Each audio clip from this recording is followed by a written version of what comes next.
It's the 28th of August 2003. At 2:28 p.m. at a PNC bank in Erie, Pennsylvania, a man in a white shirt with the word "guess" scribbled on it and holding a cane walked into the bank. Underneath his shirt is a suspicious-looking bulge that attracts the attention of customers and staff alike. He approaches one of the tellers and hands them a note. It reads, "Gather employees with access codes to vault and work fast to fill bag with $250,000. You have only 15 minutes. The man would then lift his shirt, revealing a crude pipe bomb secured to him. The events of this bank robbery would spark an investigation that would last for years, and despite being officially solved, questions still remain which have many still burrowing through this rabbit hole to this day. Hello, and welcome to the channel.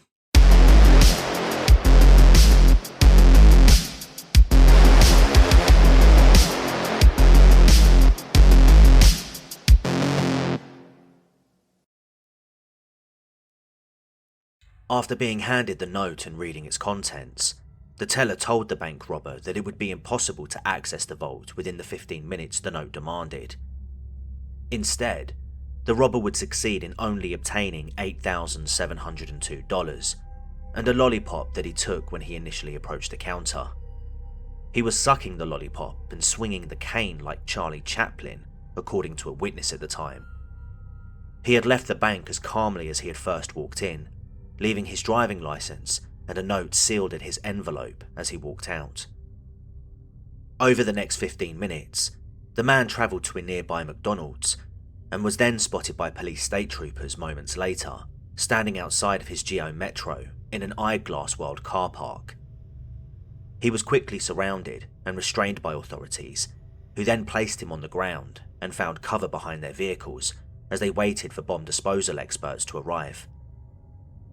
The man was identified as being Brian Wells, a pizza delivery courier for a local Mamma Mia's pizzeria. He explained to state troopers that while he was out on a delivery, he was accosted by 3 black men who forced the bomb onto his neck at gunpoint and demanded that he rob PNC Bank. Now, despite the situation Brian found himself in, he was surprisingly calm and relaxed at the beginning. He asked state troopers if his employer had been informed of the situation, as well as asking why nobody had so far attempted to remove the device strapped to him. Over the next 25 minutes, the media would swoop onto Brian's location and begin filming the situation. During this time, Brian's demeanour would change from surprisingly calm to increasingly anxious. He would beg for help, stressing that the bomb was not a hoax and that it would detonate. As police and media continued to look on, the device began beeping, which caused Brian to become agitated. He would wriggle around and become panicked, trying to somehow get away from the bomb, but there was no hope for him. Approximately 10 seconds after the beeping began, the bomb detonated, throwing Brian back onto the ground. A 12-centimetre hole was left in Brian's chest, and he would pass away just a few seconds later. As for the bomb experts, they arrived just 3 minutes too late. News cameras filmed Brian's demise. After assessing the device, the bomb experts confirmed that no further detonations would occur while the device was still attached, allowing officers to begin their investigation. Minutes after being given the green light, police gathered a trove of evidence that they began to sift through. The bomb, while severely damaged from the explosion, was still relatively intact. The locking mechanism, a triple-band metal lock with 4 keyholes and a 3-digit combination lock, looked similar in design to handcuffs. The box containing the explosive device was made from iron that held 2 15-centimetre pipe bombs with a powderless substance inside. Additionally, 3 timers were built into the device, 2 of them manual and 1 digital, plus wires that didn't connect to anything were also found, likely there to throw off anyone attempting to disarm it. Based on the design of the device, police concluded that it had been made using professional tools. Searching Brian's Geo Metro, they found his cane, which turned out to be a modified gun. They had also discovered a handwritten letter addressed only to the bomb hostage. The letter contained detailed instructions for Brian to rob PNC Bank, demanding $250,000. Following this, the letter went on to instruct Brian to undertake a quest to search for keys and combination codes for the device in order for him to safely remove it. The letter was clear in that straying from the objective would result in the bomb being detonated. There is only one way you can survive, and that is to cooperate completely. This powerful booby-trap bomb can be removed only by following our instructions. Act now, think later, or you will die. Part of the scavenger hunt involved Brian going to the nearby McDonald's after robbing PNC Bank, explaining why he went there afterwards. Brian would locate a 2-page note underneath a rock in the flower bed of the McDonald's, which then told him to go to a wooded area up Peach Street. However, as he was stopped by police before making it there, he had not recovered it. Because of this, police decided to complete the scavenger hunt, picking up where Brian left off. Travelling to the next site, police found a container wrapped in orange tape, instructing Brian to travel 3 kilometres south to a small road sign. Police followed this clue and found another note, which told Brian that the next clue would be found in a nearby woods, inside a jar. When police followed this next clue, they recovered the jar, but there was no clue inside. This left investigators with 2 possible reasons. Either the people planting the clues were spooked once police arrived, forcing them to abandon their plan, or more dauntingly, they had never intended for Brian to survive. Regardless, even if all the clues were present and Brian was alive to collect them, police determined that with the time that he had, he wouldn't have been able to complete the scavenger hunt in time. Either way, it became quickly apparent that Brian was meant to die that day.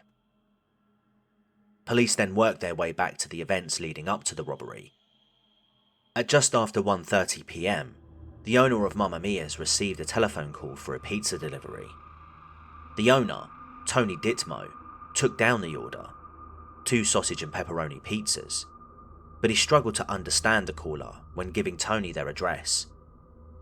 Tony then passed the phone over to Brian Wells, who wrote down the address, 8631 Peach Street, and left to complete the delivery. When police arrived at the address, they found that it was actually a location of a remote TV transmission tower site that could only be reached via a dirt road. Investigators searched the area and found shoe prints and tyre tracks that would later be matched back to Brian Wells and his Geo Metro. While it was determined that this was where the bomb was placed onto him, there wasn't really anything else that stood out in terms of what happened, or why he was brought out to such a remote location. A witness would tell police that he heard a gunshot come from the fields at the telephone tower, but they were unable to gather any more information. Furthermore, it was determined that the telephone call made to Mamma Mia's came from a payphone at a Shell petrol station, located a short distance away from the delivery destination. Let's take a moment to talk about who Brian Wells was and what police had learned about him. Born in Warren, Pennsylvania, on the 15th of November 1956, he was born to Harold and Rose Wells. The couple had 5 children in total, but Harold would sadly pass away at age 60 due to multiple sclerosis when Brian was still young. This left Rose to look after all 5 children on her own. Despite having a verbal IQ of 100 and a performance IQ of 120, he would be a straight-A student up until middle school. His grades would drop, likely in part to the death of his father, resulting in him dropping out of high school by the time he was 16. He would later obtain a GED, however. While some sources say Wells worked at Mamma Mia's for 10 years prior to his death, others state he had worked there since 1973. Regardless, he was considered a trusted co-worker, only reportedly taking 1 day off work after his cat had sadly died. Friends and neighbours described Brian as being a hard-working, reliable man who would stick to a strict routine, waking up at the same time every morning, eating breakfast at his local McDonald's before going to work, and regularly reading the newspaper. Nothing here screamed bank robber to police, which solidified their opinion that he had simply been in the wrong place at the wrong time initially. Frustratingly, they would have very little to go on, although just 3 days later, on the 31st of August, Brian's co-worker at Mamma Mia, Robert Pinetti, was found deceased in what was later ruled as an accidental overdose. He was due to speak with police that weekend, but he requested to postpone the interview.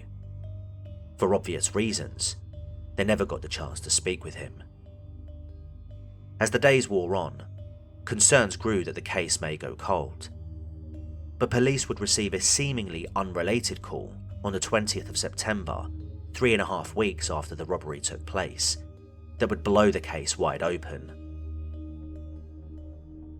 As the title suggests, a man by the name of Bill Rothstein reached out to police to notify them that his friend, Marjorie Diehl-Armstrong, had shot and killed her boyfriend, James Roden. He explained to the operator that James's body had been moved to his home, where he was placed into Bill's freezer that was situated in his garage. Interestingly, Bill lived remarkably close to the location where Brian was asked to deliver pizzas to. The following day, police visited Bill's home, and there were the frozen remains of Jim Roden. Marjorie was arrested that same day, and shortly after, Bill was brought in to speak with police to give his version of events in more detail. In the police interview, Bill describes his relationship with Marjorie to police, telling them that he had known her for many years, and at the beginning, he was initially in a relationship with Marjorie and had even got engaged to her. The pair would eventually split and have an on-again, off-again friendship in the years since. He explained that Jim Roden had lived with Marjorie for around 10 years and had been in a romantic relationship with her at the time of his death. Bill went on to say that approximately 3 weeks prior to the date of the heist, Marjorie had suspected that friends of Jim had been stealing money and personal items from her home, leading to both Marjorie and Jim arguing. According to Bill, the argument became extremely heated to the point where Marjorie grabbed a 12-gauge shotgun and shot Jim twice in the back, killing him. Not knowing what to do, Marjorie contacted Bill for help. She convinced him to move Jim's body to his home, where he placed him in the freezer. He also melted the gun down that was used to kill Jim, scattering the pieces across Erie County, and assisted in cleaning up Marjorie's home. But over the next 5 weeks, Bill became racked with guilt over his involvement of the hiding of Jim's body. He said that when Marjorie suggested grinding up Jim's body and burying it, he knew that he couldn't do this. Afraid of what Marjorie Diehl-Armstrong would do to him if she found out, he decided to confess everything to police. Bill had always maintained that he was not involved in any way with Jim's death, and he would later give police a tour of both his and Marjorie's homes, describing how he found Jim Roden and the events that took place afterwards. Now, you might be wondering how a woman killing her boyfriend and getting her ex-fiancé to hide the body in a freezer would have anything to do with Brian Wells and the bank robbery.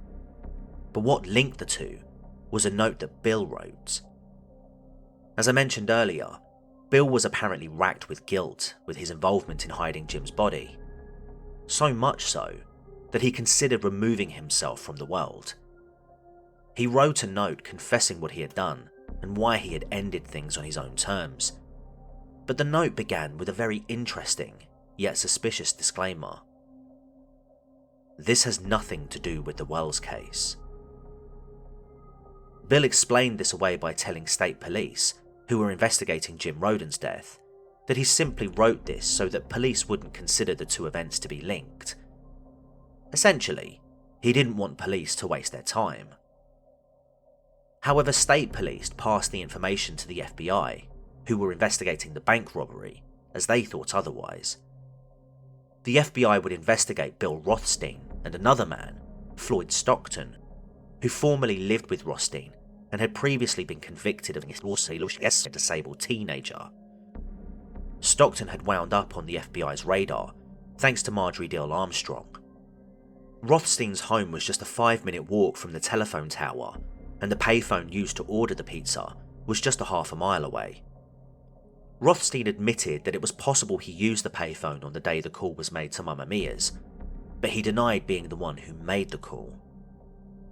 Investigators dug into Bill Rothstein deeper and found that he seemed to have a knack for being a bit of a handyman. He was also known for his engineering skills and taught introductory mechanics at a high school shop. He was also fluent in multiple languages. But interestingly, despite being a clearly smart man, Rothstein was also known as being someone who often didn't see things through to completion. His friend Ray Bulkowski said that Bill didn't complete college and also didn't obtain his pilot's license as a couple of examples. This wasn't through a lack of intelligence, as Bill was quite the opposite, but rather he would just simply move on to another project. His home was also disorganised, as investigators saw when they visited his home that it was clear that he was a hoarder. It was also discovered that Floyd Stockton moved out of Rothstein's home on the same day that the bank robbery took place. Despite the information that was gathered, it was mostly circumstantial, and they were unable to properly link Rothstein to both the Rodin killing and the pizza collar bomb heist. Rothstein and Stockton would both take lie detector tests, passing them in the process. Ultimately, both Rothstein and Stockton faced no charges at the time in relation to the bank robbery. Marjorie Diehl-Armstrong also firmly denied any involvement in the pizza collar bomber case, stating the only way she could have pulled something like this off would be if Bill Rothstein himself was involved. She would, however, admit to killing Jim Rodin, although she would flip-flop from taking responsibility herself to blaming Bill Rothstein for Jim's death, saying he did so out of jealousy. Marjorie can be summed up as being a somewhat interesting woman. Born on the 26th of February 1947, Marjorie's childhood wasn't really anything out of the norm of a child growing up in that time. She was incredibly smart, attractive and energetic. But there was one downside to Marjorie that would only get worse with age: her mental health. As time went by, Marjorie would develop bipolar disorder, which led to narcissistic characteristics, paranoia and mood swings. Like Rothstein, she too was a compulsive hoarder, which left her living in less than ideal conditions. In fact, shortly after she was arrested, police searched her home and found it to be a complete mess. Her home was covered in trash, and there was even dog feces left laying around. It was so hazardous that protective suits were given to those entering the home. In the Netflix documentary Evil Genius, one of her friends explained that after spending time with Marjorie, you would need to take a break from her due to her high energy and non-stop talking. Marjorie was also known to police, as this wasn't the first time she had been accused of killing a man. Prior to being arrested for the murder of Jim Rodin, she was accused of killing her boyfriend Robert Thomas in 1984. She successfully argued that she killed him in an act of self-defense and was acquitted. But it should be noted that he was shot 6 times while sitting on his armchair. Then in 1992, her husband at the time, Richard Armstrong, would die from a cerebral hemorrhage after bashing his head on a coffee table. Marjorie wasn't investigated for Richard's death, and she would later win a malpractice lawsuit against the hospital where Richard was treated. After giving multiple accounts as to what happened on the day Jim Rodin died, she would eventually admit to being the one responsible for killing him, but she would use her poor mental health as an excuse for doing so. Regardless, in January 2005, Marjorie Diehl-Armstrong was sentenced to between 7 and 20 years prison time for the murder of Jim Rodin. As for Bill Rothstein, in exchange for giving testimony against Marjorie, he would only expect to face up to a few years in prison on misdemeanor charges, including abuse of a corpse. But because of how cooperative he was with police, he was granted bail until he was due to be sentenced. However, he would end up spending no time inside, as Bill died in July 2004 from non-Hodgkin's lymphoma. It's worth noting that while on his deathbed, he was interviewed again by the FBI over the pizza collar bombing case, but Bill told them nothing. While one case had been solved, the pizza collar bomb heist continued to elude authorities. But just a few months after Marjorie was sentenced, a new lead would come forward in the form of none other than Marjorie Diehl-Armstrong herself and another man, Kenneth Barnes. From March 2004, Marjorie was situated at Mayview State Hospital due to her mental health. Because of this, investigators were unable to speak with her about the Pizza Collar bombing case. However, on the 16th of March 2005, Marjorie was deemed well enough to be transferred from Mayview to the State Correctional Institution at Muncie. Not long after, Marjorie claimed to have information about the Wells case. In exchange for this information, she requested to be moved to a minimum security prison nearer to Erie. Jerry Clark, who was heading up the investigation into the Wells case, along with Jason Wick of the Alcohol, Tobacco, Firearms and Explosives Bureau, or ATF, agreed to her request, and Marjorie was moved to the State Correctional Institution at Cambridge Springs. Over the next several weeks, they would interview Marjorie, but frustratingly they found that she was more interested in talking smack about Bill Rothstein rather than give them anything of value. It was also around this time that a warrant was issued to search through Marjorie's belongings, where police found notes written by Marjorie that were quite revealing. Marjorie and her father were not exactly on speaking terms. She believed that he was squandering her inheritance, even though he had written her out of his will some time before, without her knowledge. She was said to be livid at him for giving what she deemed her money away to those who needed help. Not only this, but she also held a grudge with PNC Bank after they allegedly allowed her father to have access to items within a safe deposit box that she owned. It wouldn't be until July 2005 that Marjorie began to give them any significant information. She would tell agents Clark and Wick that it was Bill Rothstein who had been the mastermind behind the heist, and while she denied any involvement in the plot, she admitted to providing Rothstein with kitchen timers that were later found around Wells's neck, and that she was approximately 2 kilometers away from the PNC Bank at the time the heist was underway. She also told the investigators that she had in fact killed Roden not over money, but because he knew too much about the heist and threatened to tell police. She also claimed that Brian Wells was not an innocent victim, but an active participant in the heist. While it would be easy to write off Marjorie's claims as nothing more than the ramblings of a madwoman, there was some merit to her claims.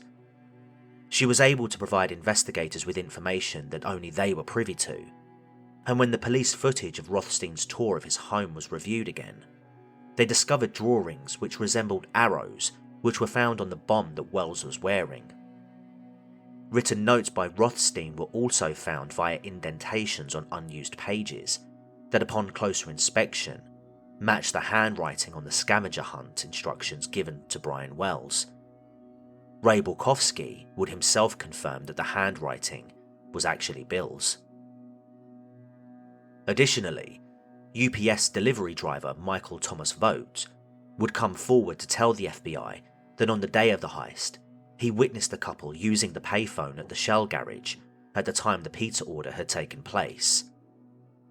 He observed a large man in bibbed overalls using the telephone, beside a woman who made direct eye contact with him. He recognised that it was Diehl-Armstrong after watching an episode of America's Most Wanted and seeing her image on the screen. It was this that prompted the call to the FBI. Marjorie would tell investigators that it was likely that she was around the area at the time, but she continued to deny that she had anything to do with the heist, suggesting that she was there for another reason, although it wasn't clear what that reason was. Marjorie apparently didn't keep the details of the heist between herself and investigators either. Inmates at the prison began coming forward, telling authorities that she had openly admitted to being part of the heist, with one prisoner taking notes of their conversations. Reportedly, Marjorie had told them that she was the one who measured Wells's neck for the bomb, and that they all had a part to play in constructing the device. The notes the inmate provided also contained Floyd Stockton's name, convincing investigators that he was perhaps more involved than they first thought. Clark and Wick would interview Floyd Stockton again now armed with the additional information they obtained from Marjorie.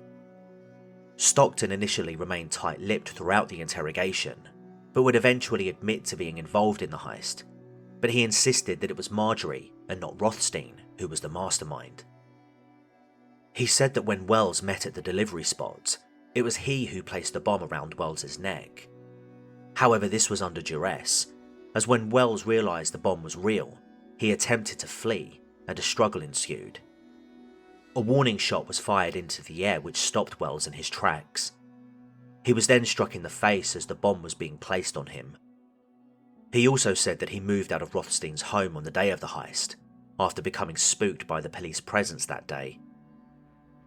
He stressed that he was not as involved as Rothstein, Marjorie or Kenneth Barnes, who he also named as being there, and police seemed to agree, accepting his offer of immunity in exchange for testifying against Marjorie Diehl-Armstrong. So far I've mentioned Kenneth Barnes a couple of times in this case, but I haven't yet explained who he is. Barnes was an old fishing friend of Marjorie's, who was a former television repairman turned crack dealer. Barnes, like Marjorie Diehl-Armstrong, spoke a little too openly about his involvement in the Wells heist, and would be turned in by none other than his own brother-in-law. Barnes wasn't hard to find, as he was already in prison on unrelated drugs charges. He would be interviewed by Clark and Wick on at least 3 occasions between August and September 2005, and while he too accused Marjorie of being the mastermind behind the heist, he was able to provide a motive behind the crime. Marjorie approached Barnes with the prospect of hiring him as a hitman to kill her father and offered him $200,000 to commit the act.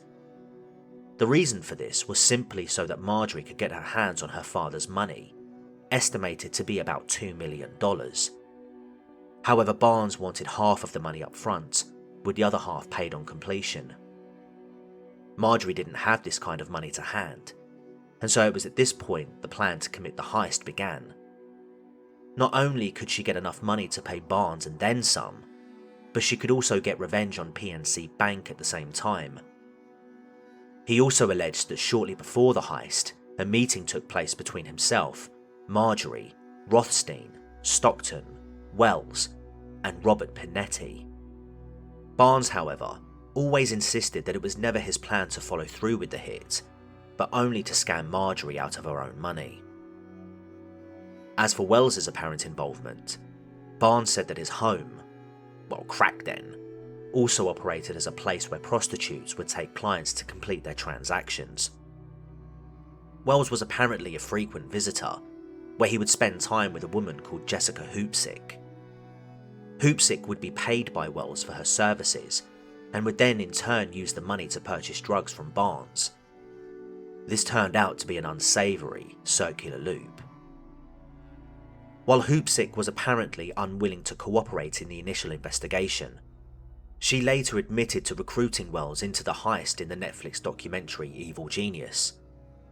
Hoopsick would say that Barnes asked her to find someone who would be willing to take part, and she settled on Brian Wells, believing him to be a pushover and someone who could be easily manipulated. It was also suggested that Wells had money problems with gambling, and the money he believed he was to receive would go some way to alleviate those problems. It's worth noting, however, that authorities dispute Hoopsick's claims. When Marjorie was challenged in February 2006, she disputed their accounts and continued to deny any involvement in the crime. She suggested to officers to drive her around Erie so she could give an account of the events that day, and investigators agreed. She was taken around Erie and continued to talk. Eventually, at a separate meeting after, she told the investigators that she wouldn't say anything else unless she was granted immunity from prosecution. But by now, police had more than enough to indict Marjorie. In July 2007, just under 4 years since the pizza collar bomb heist took place, authorities were able to build a picture of the events that took place using the testimonies of each suspect. Here's what they believed happened. Firstly, police were satisfied that Marjorie Diehl-Armstrong was indeed the mastermind behind the heist, but it was Bill Rothstein who engineered the bomb. On the day of the heist, Bill Rothstein and Marjorie Diehl-Armstrong travelled to the payphone and Bill made the call to Mamma Mia's to place the order. Wells travelled to the delivery location to begin the next step of the plan, thinking that he would be strapped to a fake bomb. However, when he realised that the device was real, he tried to pull out. It was then that a warning shot was fired, and he was forced to wear the device. Police conceded that at this point, he became an unwilling participant to the heist. Wells believed that if he followed the plan to the letter, he would have been able to disarm and safely remove the device. But given the amount of time he had before the device went off, it was practically impossible for him to complete this. In other words, he was always meant to die, and the money would simply be collected later on. Had he been caught, as what turned out to be the case, he was instructed to blame imaginary black people to throw police off the true culprits. The scavenger hunt was itself also nothing more than a ruse to distract police. Kenneth Barnes would plead guilty to conspiracy and weapons charges and receive a prison sentence of 45 years. However, after he agreed to testify against Marjorie Diehl-Armstrong, his sentence would be reduced to just 22.5 years. Marjorie Diehl-Armstrong, on the other hand, would continue to protest her innocence, insisting that Bill Rothstein was the man who orchestrated the whole plan. Initially, she was deemed mentally unfit to stand trial, but would later be ruled fit, only to then be diagnosed with glandular cancer. After various delays, her trial would eventually begin on the 12th of October 2010. She would deny ever knowing Brian Wells, as well as getting to tell her version of events on the stand on the 8th day of the trial. After a jury deliberated for 11 hours, Marjorie Diehl-Armstrong was found guilty of armed robbery, conspiracy, and using a destructive device in a crime of violence on the 1st of November 2010. She was sentenced to life in prison on the 28th of February 2011. She would attempt to appeal her conviction on several occasions, only to fail each time, sealing her fate. Marjorie Diehl-Armstrong would eventually pass away from breast cancer on the 4th of April 2017, and was laid to rest in an unmarked grave at Cedar Hill Memorial Park, Arlington, Texas. Kenneth Barnes would follow suit, passing away on the 20th of June 2019. To this day, nobody has been convicted of the murder of Brian Wells. So yeah, this case was an utter mess to cover. Something I found interesting while researching this story, though, was the profile the FBI created. The profile described the bomber as being a hoarder who was comfortable with shop machines and power tools, had access to work with these tools alone, and took pride in their creations with dual purposes. It also described them as having a violent past and a superiority complex. Essentially, it described both Bill Rothstein and Marjorie Diehl-Armstrong, but neither individually. Then there's the official version of events. While police believe that Wells was in on the heist, his family vehemently disagree. They view Brian as nothing more than a victim in this crime, and that he should be seen as such. But then if that was the case, why would he go with the story that he was coerced into the heist by a group of black men? Surely if you know you're about to die, you would want to point the finger at those responsible. But another suggestion might be that he genuinely believed that straying from the instructions would see the device detonate, and so he said this purely to survive that bit longer. There's also the question as to whether Marjorie herself was indeed the mastermind. While it goes without saying that she was an intelligent woman, she also had her demons that she struggled with throughout her life. Could she have really concocted such a complex plan and orchestrated it, while also living a disorganised life with dog feces laying around? Perhaps, but some believe that there may have been another motive at play.